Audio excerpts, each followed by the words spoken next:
Welcome to the Leaders in Payments podcast, where we talk to C-level leaders from across the payments landscape. We'll be discussing the products and services that impact the payment space today, as well as trends and predictions for the future of payments. We will also hear stories from our guests about their journeys to the top.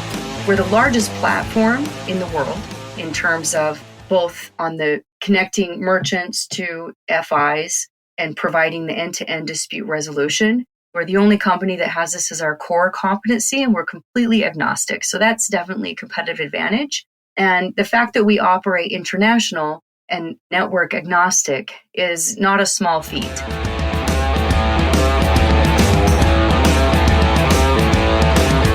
That was Monica Eaton, the CEO of Chargebacks911, and she is my special guest on this episode 294 of the Leaders in Payments podcast, and I'm your host, Greg Myers.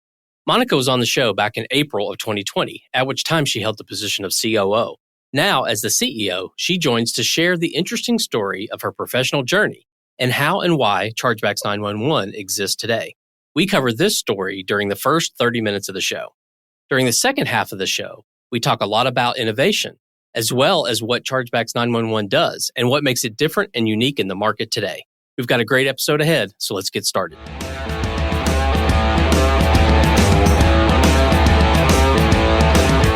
Hi, Monica. And as I have said earlier, you were on this podcast back in April of 2020. So it's been a little while. So let's have a little bit of an update, but would love to hear about what's going on at Chargebacks911. So thank you so much for being on the show today. Absolutely. It's great to hear your voice again. It has been quite a while. In payments years, it feels like forever. Right. Things change so rapidly. Where do I start?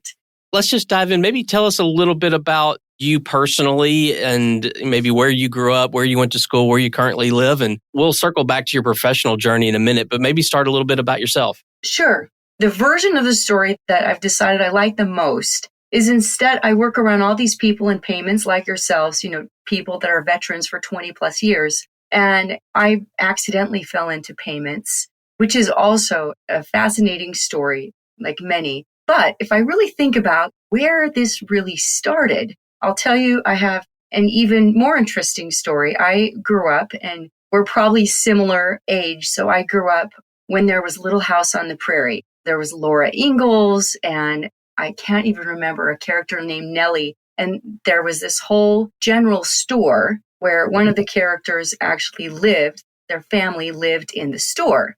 You watch that and think, this was just a television series and it never really happened. But I'll tell you what, this was my first exposure into payments. I literally grew up in a store just like that in the middle of nowhere in Idaho, this tiny, tiny little town called Howe, Idaho. And we lived in the back of the store. As a result, I can say, I've been around payments for my whole life. So there, I learned how to manage sales. We had all sorts of payment methods. We had store credit.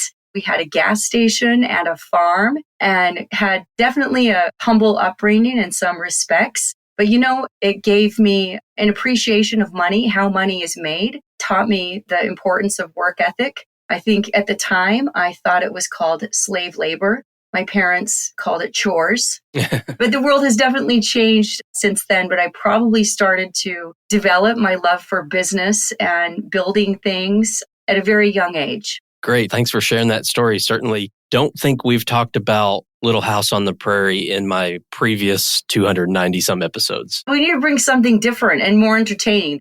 Sometimes This topic, especially when you're talking about chargebacks, it's a pretty dry, mundane subject for most. But yeah, from there, I stumbled into technology by accident. We moved around a bit. And where I lived, I drove an hour to school. We had literally the classic one-room school. I had homeschool for a while. I moved to different schools. There wasn't a lot of selection, and there were new schools being built in different areas. Going into different schools, especially mid-year, one of the challenges that you have as a new student, especially in high school, is there's usually a very low selection of fun electives. And I got stuck at the time. I thought my life is over. I'm stuck with taking these coding classes and wood shopping and architecture, all this stuff that boys took that I never wanted to take. I really wanted to be a fashion designer. And I liked economics, sewing, all the things that you would think traditionally, this is what women would like to do. That's what I wanted to do. So I was forced to take these classes. They were the only options. And I discovered that I actually had an aptitude for, I love math. And I actually found I really enjoyed working with computers. In fact, I loved it. Coding, and at the time we could make these video games, and I won all these contests at the school because it was like this passion that I would wake up in the middle of the night and I just couldn't wait to figure out some new cool thing that I could have in my video game. I got done with that class. I thought, I'm not going to go into programming or anything like that. But I thought, I think I would really enjoy studying art and architecture. And it makes sense. It's math, it's numbers, but you're building something and it's creative. Not quite fashion, but a little bit like that. From there, I went to college. I studied at University of Idaho in Moscow. Super cold. Studied there for a little while and got a job as an interior designer, and quickly discovered I had just one of the most amazing, pivotal opportunities in my life. We always talk about how much of an effect a great mentor can make. And this guy, Blair Rigby, was the owner of this interior design business. And I was absolutely, I wanted this job. Of course, I was going to college, but I didn't want to wait to get a degree. I just wanted to do what I loved sooner than later. So he was interviewing for interns that were already graduates. And I did something that I'm not proud of, but lessons learned. And I lied about my age. And I said, look, I'm a graduate. And I think I added like 5 years to my age. And I got the job as a forklift driver, mind you. I was in the warehouse, not anything that was very posh. But after a couple months, first and foremost, any job that I've ever had, this is a lesson that I learned early on. I think there's a theory that you should just do what you love. And I think I believe in something a little bit different, in which case, I think whatever you're doing, you can actually make that into your love. Mm-hmm. And that's kind of how I approach life and the things that I do. And so operating this forklift, I was in charge of organizing all the carpets in the warehouse. And in a very short period of time, I just decided I'm going to be the best employee that Blair has ever had. This company called Showcase Interiors. So I mastered the forklift. I organized the whole place. I codified all the carpets and everything. I learned how to install carpet.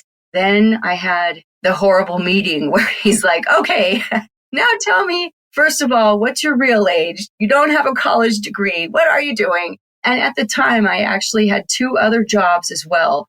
So I was not only going to college, I worked at McDonald's in the middle of the night for a night shift. I worked at a nightclub on the weekends. And it turned out for my nightclub job, I was noticing they were having problems reconciling. So I convinced my manager to let me work in the finance department. That also was pivotal because it gave me exposure to understanding how P&Ls work, managing inventory control, managing software, a lot of really cool things. And then coupling that with some of the opportunities. Needless to say, Blair didn't fire me. He did give me a pretty stiff correction. And that really stayed with me. And as a result, working at that company, I had tremendous opportunity and quickly delved into just exploring all the different things there are in a business. I think one of the best experiences that anybody can have is joining, a smaller company where you can really develop rich relationships and have an unlimited potential to grow. And that's what I was given. And from there, things just expanded. I put in the effort, and soon, I was a salesperson. I was ordering carpets. I was managing the store, and then I was given an opportunity to expand. He was expanding into a franchise model. And that led me to what accidentally became my first business. So at age 19, I sold my first business called Resort Furnishings. And I rented this condo. I thought, I'm going to take this opportunity and help build out this franchise. By then, I had quit college. I thought I would go back. We all do. We always think we're going to go back and finish at some point. But I was chasing opportunities, and you know what? I was having so much fun. And I never really thought about the money I was making. I just constantly was raising the bar to see just how much I could learn, and was really just enjoying all the opportunities and the experiences to just consume and absorb.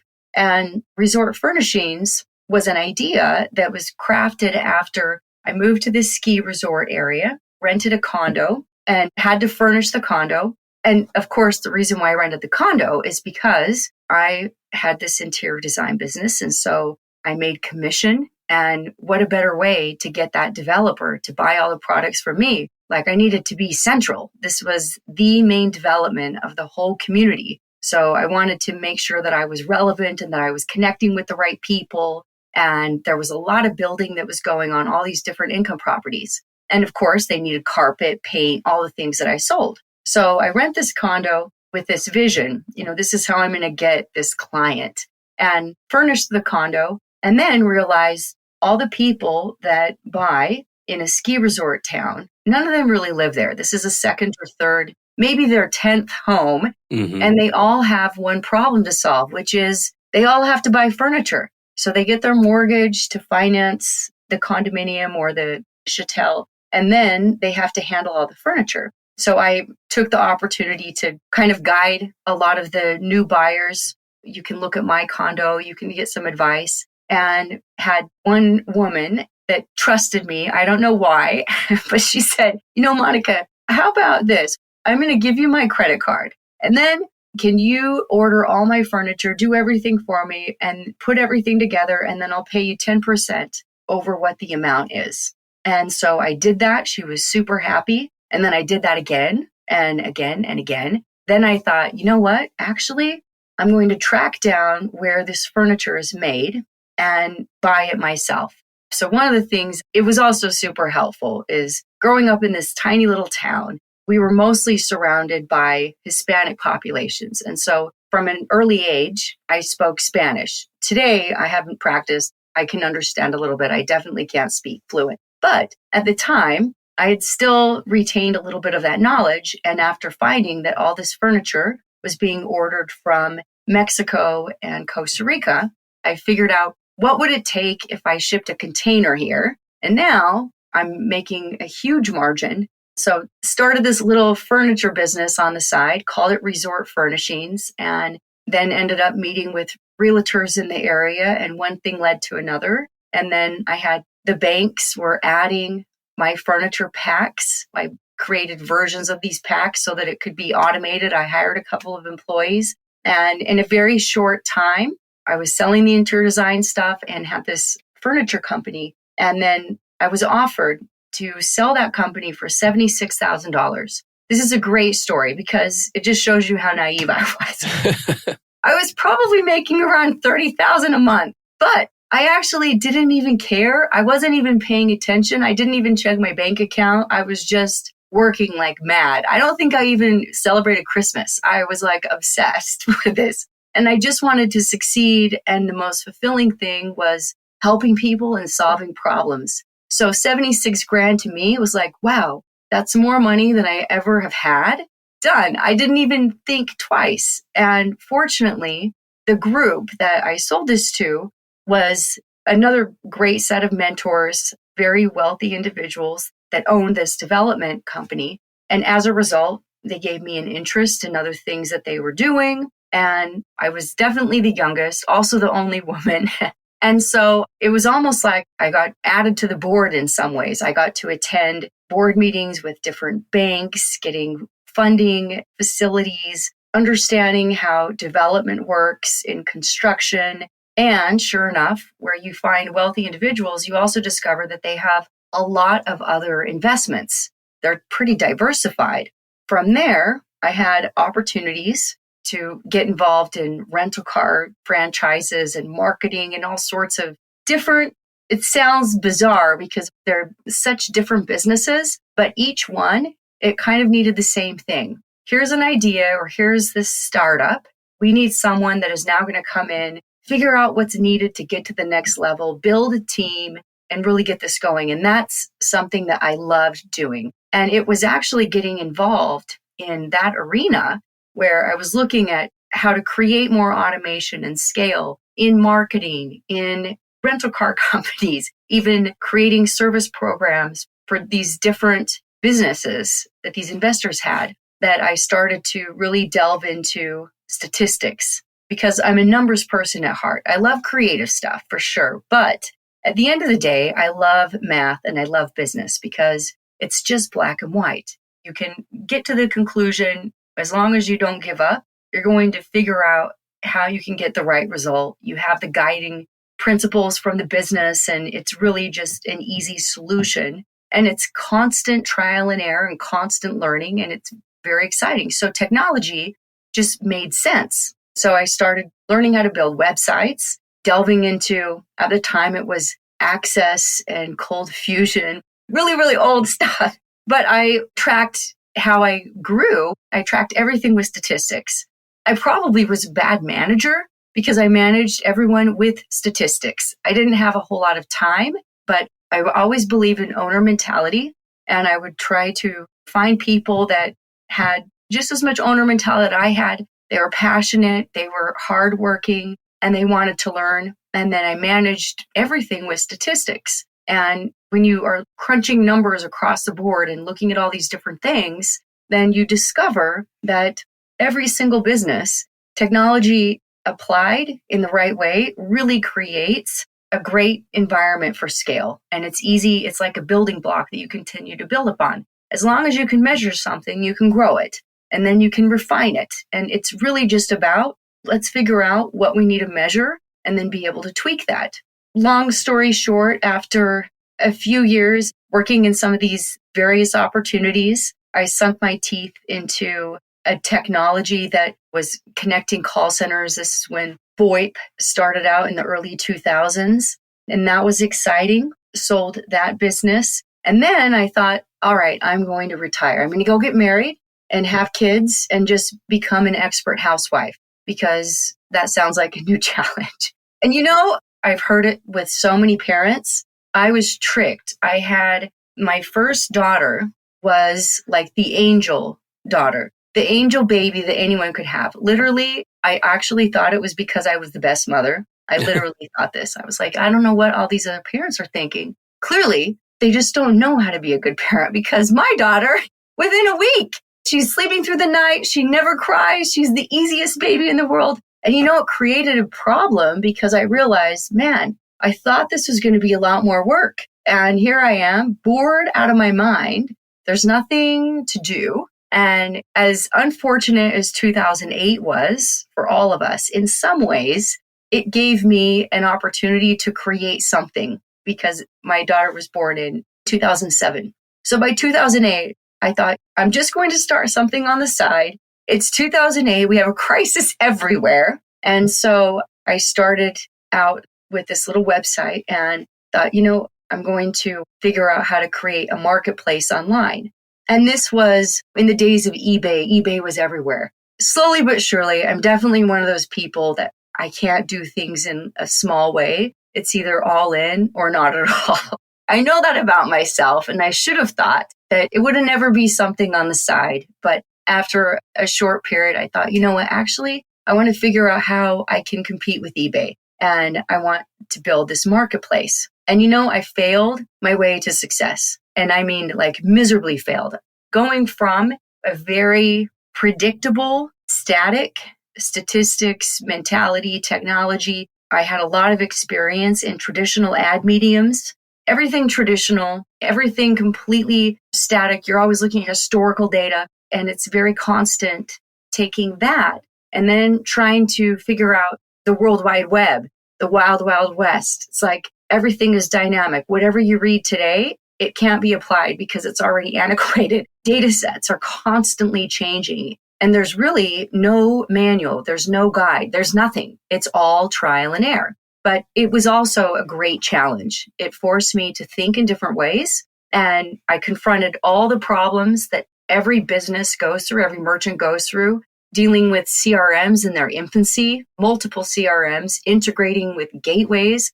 And I found my sweet spot was kind of like the as seen on TV, taking the celebrity endorsed types of products and selling them internationally. because, of course, there wasn't a huge market internationally. This was when things were just starting to take off with the internet, and everybody wanted American products. And of course, exchange rates in the UK were off the charts, so I could hedge that. And just when I got to where, I think now we can get the champagne out, celebrate success, I started getting this little pesky issue called a chargeback.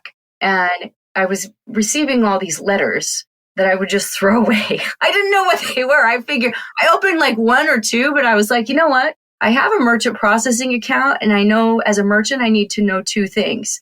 How do I make a sale and how do I refund? That's it. Do I need to know anything else? No one told me about anything. And then I get one account shut down, then the next account shut down, and it became just a pain, like my Achilles heel, where I could never, ever get to a point where I felt like, okay, now this is sustainable, because it was so haphazard. I would think we had two different fraud filters. We had all these different gateways. There was one point where my merchant processor said, Monica, if you want to reduce chargebacks, you should improve your refund policies and refund every customer. This is what happens to an entrepreneur, to any of us. When you start losing confidence because you're just guessing constantly, you abandon all common sense, which is exactly what I did. And can you believe this is literally what I did? I implemented a policy with our customer service team and said, if anyone calls you, I want you to refund them. No matter what, I want all refunds. And that actually didn't even touch the chargebacks. All it did is create more of a revenue loss, more of a cash flow problem. So push came to shove. I hired consultants. I hired everybody, right? And this was also at the time when you go online, literally, if I typed in the word chargeback, you couldn't find anything. There was no such thing as public documentation. In fact, it was a taboo subject. So much so that if I would talk to my account manager, they would say things like issuer, acquire. I had no idea what any of these terms mean. And I would just nod along because I was afraid of looking stupid. And then I would say, well, who's in charge of chargebacks? Oh, it's risk management. But don't talk to risk. Do not talk to them. Do not say the word. Do not say the C word ever on any call. It was this horrible taboo, this horrible fear that actually I couldn't confront. I wasn't confronting it. So it was debilitating. And it's one of those stories where push really comes to shove. We got to the point, and I had convinced my husband at the time to literally drain his 401k. I had now gone through, this is what an exciting, nice business too. We are getting eaten alive by chargebacks everywhere. I don't know how to solve it. So we had nearly nothing in our bank accounts. I said, and maybe it's my ego or just wanting to solve a problem, but I think some of us are just born with that insatiable appetite, that gene. I did what everyone said not to do. I decided, you know what? I'm going to survey every single customer that ever filed a chargeback and actually develop a whole campaign and call them and interview them and codify all of the results. And then I reached out to all the friends that I had in the industry that also had chargebacks. And this was before I even knew what PCI was. They sent me all of their data and I called all of them as well. And I found something very pivotal. And I discovered that actually my biggest problem with chargebacks, it wasn't fraud. I had an affiliate fraud problem. Like I definitely had no idea what was going on with these miraculous affiliate networks that I hired. In addition, the majority of these customers actually never called us. So I had all sorts of issues. The good news was I was my own worst enemy, so I could fix it. I had fulfillment issues where packages that my fulfillment company was shipping, they were getting held in customs. I had a fax number that was showing as a credit card descriptor. I didn't even know what the word descriptor meant. So no one was calling because nobody knew how to call us. And then I traced this all down and finally contacted, at the time, I think Barclays was the first, but there's a huge issuer, right, in the UK. And I saw, wow, the majority of these customers look like they're now coming from this one bank. This was before Ethica, before Verify, like way before any of this. And as a merchant, literally just now I'm in survival mode, just applying common sense logic. Without knowing any constraints, I tracked down the manager of this bank and then developed a relationship because it made sense. And every single day I would receive a spreadsheet, believe it or not, with full credit card numbers from the bank to my personal email. Like we would go back and forth so that I could resolve all of these chargebacks. Then I did it with 2 other banks. It was almost like alerts before alerts even existed. And finally, I read everything on chargebacks. First, I learned all the definitions. I probably read 2,000 pages, and I probably read those 2,000 pages probably 5 times because it was like getting a law degree because you have to learn an entirely different language. I discovered how chargebacks are actually calculated. I got into lots of arguments with banks because I discovered actually they don't know what they're doing. I learned about all the rules. I learned that I had rights to defend myself. I learned about how to create a better customer experience. And we ended up codifying 106 different things that we could check for in order to predict the propensity for chargebacks. Little things like you wouldn't even think of, like the zip code. And if a zip code is in a rural area, it has a higher propensity of a chargeback because a shipment will invariably be delayed. Little things like that, demographics, all sorts of stuff. And codified all of that, built out our processes, and saved the business. And something amazing happened. I started getting phone calls from, first I got processors that shut down my accounts that had money on hold, called me to release my funds and actually give me more processing facilities. So that was impressive. I thought I died and went to heaven. And then I started getting referrals from merchant processors. And I'm thinking, this is a massive industry. I'm the only idiot that could possibly do business online that doesn't already have a perfect solution for chargebacks. Well, I start getting companies or these processors, some of them I hadn't even heard of. Hey, I heard that you have great advice for merchants. Can you talk to so-and-so? Can you talk to so-and-so? And one right after another. And you know what? It was therapy. It was actually the best feeling ever to talk to someone who exactly what they're feeling because you've been in that pain, and to feel like now you know how to help them. It was invigorating. Then finding out that some of these organizations that were being referred for me to just give them some advice were enterprise organizations. One was Radio Shack, a huge name. You would never think that a sophisticated company, I never thought that any of these companies would ever even have an issue with chargebacks. So that was a point where I thought, you know what, actually, I'm going to build a website for merchants and I'm going to call it Chargebacks911. And I'm just going to pour my heart and soul out and let the world know that there is something you can do about it. This is a science. You can't be afraid and you have to defend yourselves. And our very first slogan when we started out was from defense to offense, because you can't expect that you're going to be able to change things if you don't take initiative. Staying fearful and ignorant is the worst possible thing. Even the name Chargebacks911, at first I thought chargeback quarterback sounded like the best.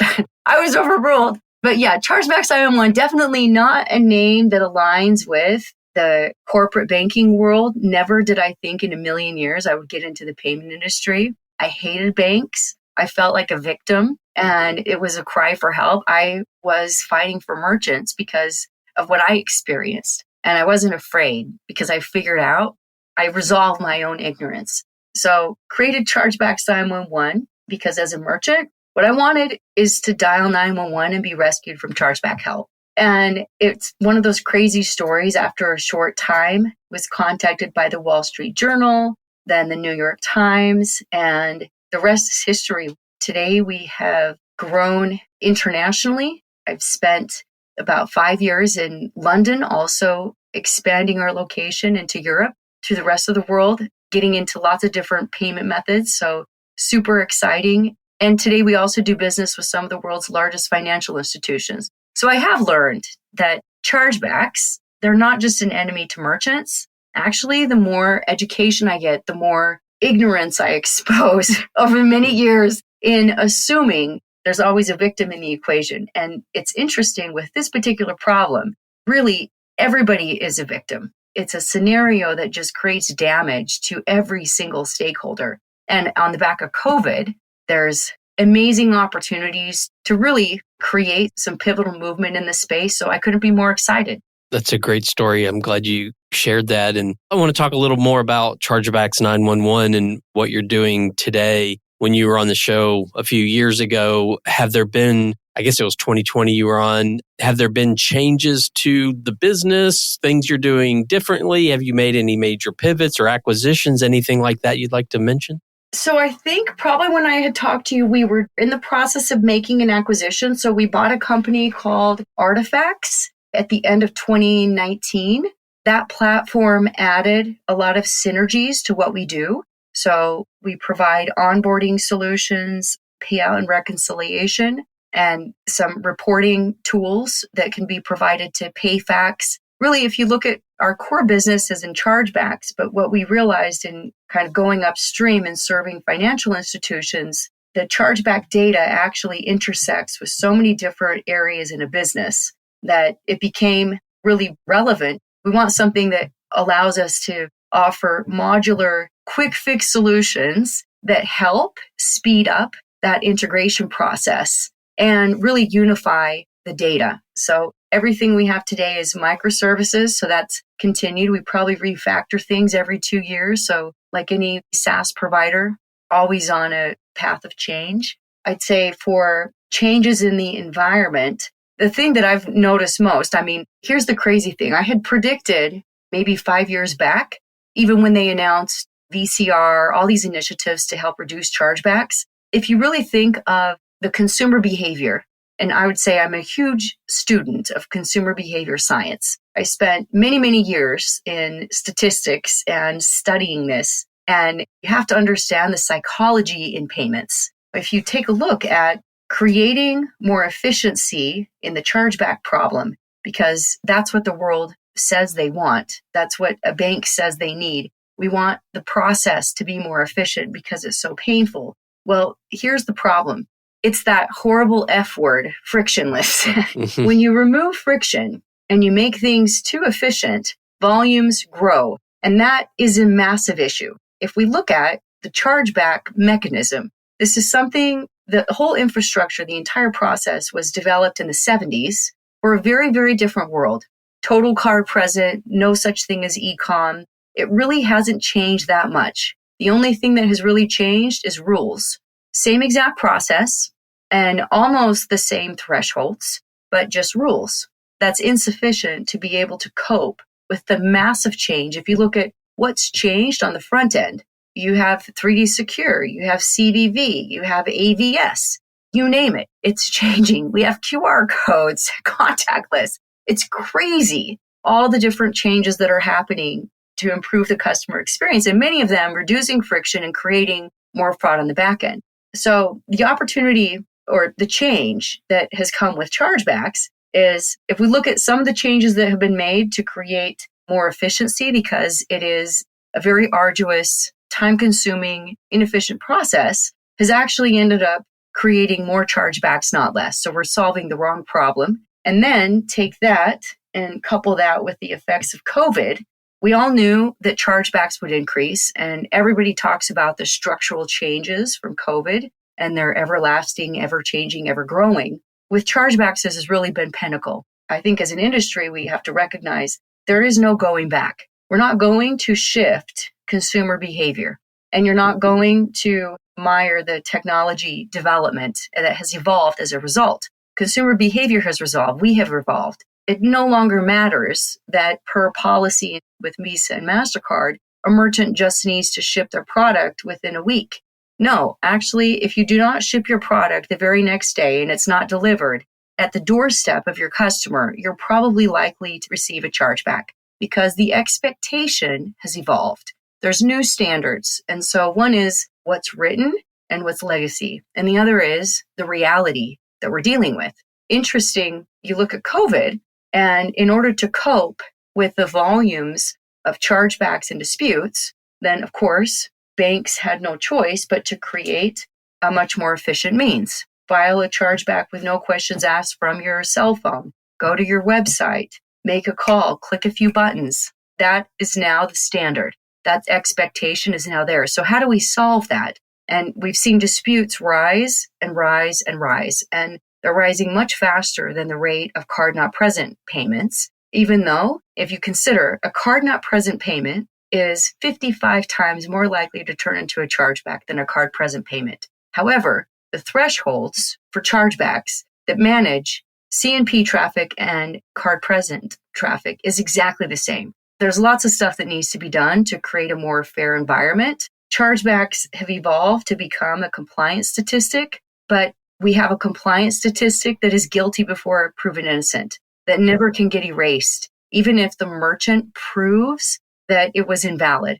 We have the card networks that are stating that up to 70% of all chargebacks were wrongfully filed. They were a mistake. They're friendly fraud. However, you have merchants and acquirers and banks that are taking the burden and paying those fines and fees for all of those invalid cases. And we're still operating off of those archaic thresholds. And even more recent and even more alarming, if we talk about change, is I hadn't updated our statistics for a couple of years. It's a huge task. We actually had hired a study that was done a couple of years back. And from our study, we had seen chargebacks are growing at a rate of 23%. E-com is 15%. So it's still completely out of proportion, a massive issue.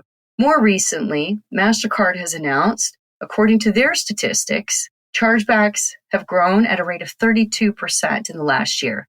That is astronomical. And then if you consider the momentum that even pre-chargebacks tools have through the likes of Ethica, Verify, etc., that are very commonplace in the market today, we have a much larger problem. And when I look at the back of the napkin and do the math myself, we're literally looking at these statistics are probably in the realm of 56% because it's so fragmented.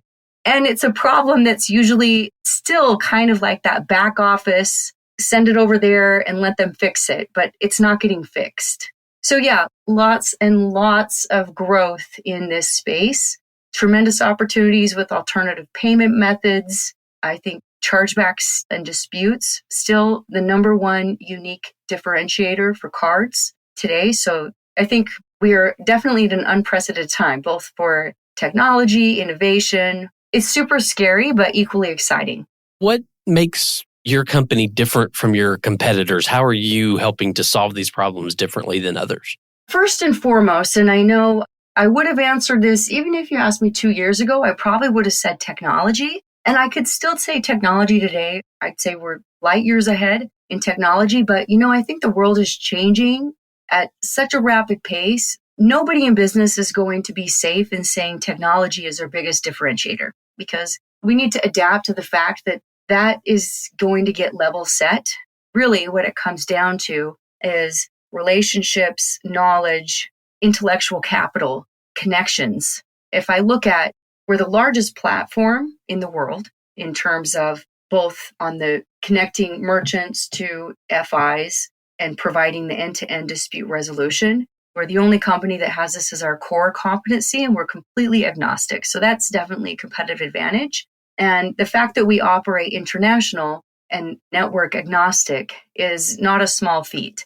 As markets are expanding, it used to be unpopular. We would get criticized a bit. Why are you investing into South Africa? It's such a tiny little market. What are you doing in Korea?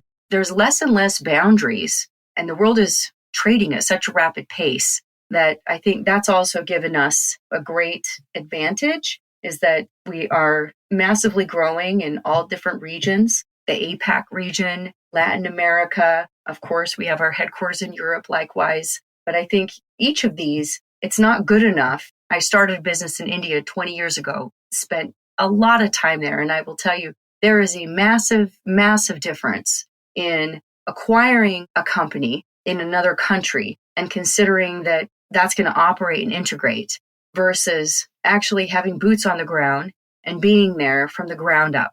It is night and day. So in order to really do business, I think international at scale, you need to understand all the different payment methods. This is becoming more and more relevant. You have to speak all the languages. And I'm not talking about stuff that you can get with Google Translate, but it's more understanding how things are different with cultures, what's important to people, how human behavior changes, the psychology, And when it comes to chargebacks, this ultimately is still a human problem. It's a data problem, and it takes a different mindset to solve it. And then lastly, just on the people. So connections, we've spent over a decade connecting to the world, from CRMs, gateways, processors, fraud filters, you name it, we're probably connected. We support hundreds of plugins, file types, and connections. And then when it comes to people, there's not a whole lot of intellectual capital when you take a look at chargebacks, because we were talking about this earlier, even before we got on this interview. It's impossible to go get training in payments. Nobody gets out of college and says, I can't wait to join payments. Right. And whatever they could find, I guarantee it's already antiquated and useless. And so oftentimes, and I can say this with confidence in talking to some of my peers, but sometimes you have to untrain people on things that they think they already know, right? Right. And the only way that you really get an understanding in the chargeback realm is you have to have worked there firsthand. So we have teams from issuing that are bringing 30 plus years of experience. There's no replacement for that.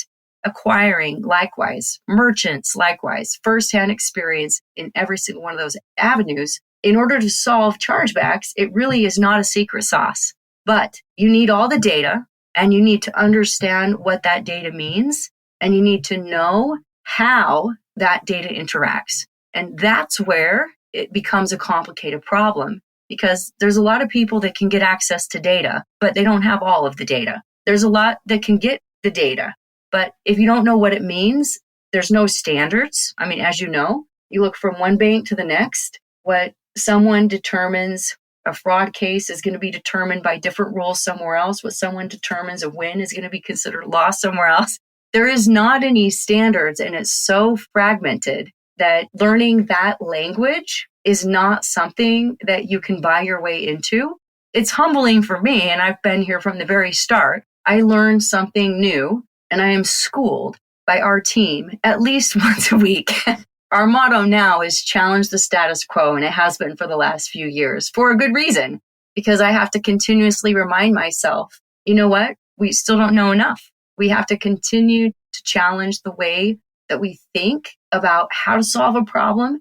And it's one of the most challenging things in payments, because everybody in payments, and I can say this for myself as well, we look at solving a problem and most of us say, this is what I want done. I want to solve this problem. I want these 10 steps automated. I want these 10 steps to take me 5 seconds. That is innovation. No, that's not innovation. Innovation is you don't need those 10 steps at all. You need one different step. That is real innovation. And that takes a lot of understanding. That takes deep knowledge. And it takes guts to actually be willing to exercise all those different models to figure out how you can achieve something better. And passion. I think last but not least, you can have great teams and great talent, but I think we've done an incredible job, and I have to give credit to my whole team. It's definitely not me. I take credit for them all the time, but they are the most passionate team that constantly inspire me to come to work every single day. I dream about chargebacks. They're there as well. So we care about solving a problem and adding value and changing the world, as funny as it seems, just with chargebacks and disputes. Those are things that definitely, I think, make us unique and allow us to add a bit more value. Well, one final question. Where do you see the payments industry heading in the next, say, 3 to 5 years? Man, the payments industry as a whole, talk about roles getting blurred, right? Right. It seems like every merchant is becoming an FI. I think we're going to go through a bit of a bubble, to tell you the truth. I think it seems like we're kind of going through this phase where everybody's looking at how green the grass is and how they can cut costs and they can do things this other way, whether they're going to become a PayFac, they're going to become their own issuer, they're going to get into payments. This is like the new exciting place to be. And it's fintech, it's exciting.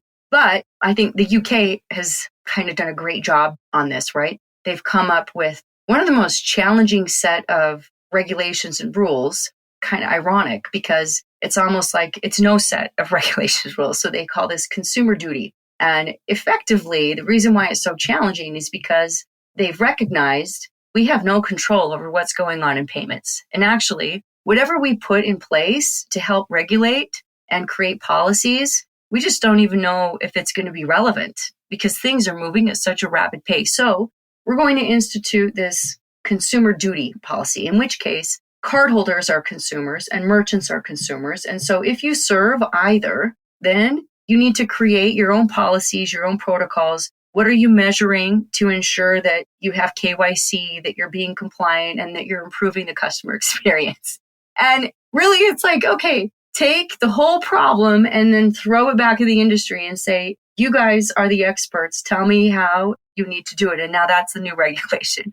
So it's frightful, but I think we're going to definitely, there will be lots of change in regulation, in privacy, open banking. I think for a while, we've seen the rest of the world has a tendency to move in the footsteps of the US. But in payments, I think we're going to see the US starts to move in the footsteps of what's going on in Europe.